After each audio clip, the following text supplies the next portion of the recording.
What is the real barrier to Shia-Sunni reconciliation today? Doctrinal differences of political and practical roles. Should Islamic scholars plan overcoming it? Um, there's so much for me to say here. I'm just gonna say that first of all, there's been so much work done um on uh on um on this. The most important thing probably is the Amman message, where the Jordanians went and got all of the Shias and the Sunnis and everybody else to sit down together and have a meeting and agree on central points of unity.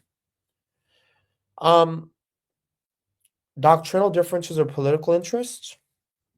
Um, if the theologians all agreed that the differences between the schools of Islam are not so big to cause each other to accuse each other of heresy, then obviously it's not doctrinal. It's other stuff. And I would expand political to economic and everything else. I mean, it's just not ironic that Allah Ta'ala put the two largest sources of oil right across from each other and, created the Strait of Hormuz to separate them, right? Um, of course it's political, of course it's economic.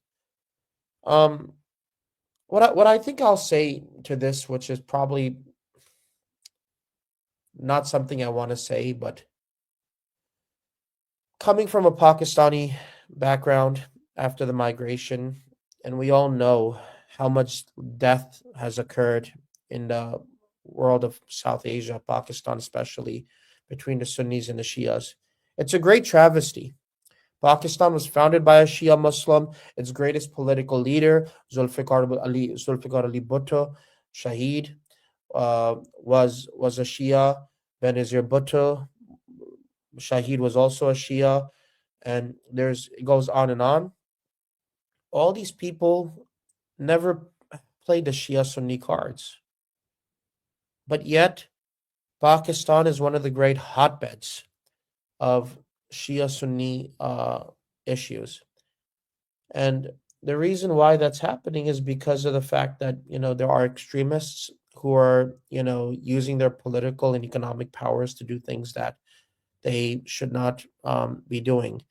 What I will just say to end this question is, in terms of practical role, is people need to learn how to respect each other in 2026.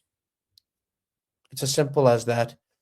Um, Shiism has been, some people say it's as small as 15% of the Muslim world. Other people say it goes as large as 25. Regardless, there are hundreds of millions of Shias in the world that have existed for 1,400 years. They're not going anywhere. They're here to stay. The mayor of New York City is a Shia Muslim. They are here to stay.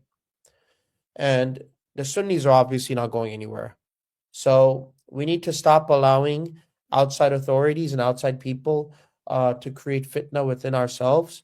And we need to learn to respect all four schools of Sunni Islam, all three schools of Sunni theological Islam, exoteric Sunnis, esoteric Sunnis, and we also need to respect all three schools of Shia Islam, and also we need to respect the division that occurs between the Qummis and the Najafis over epistemology and whatnot. And we need to stop acting like all these things should be reason to kill each other for stupid, nafsi, hopes.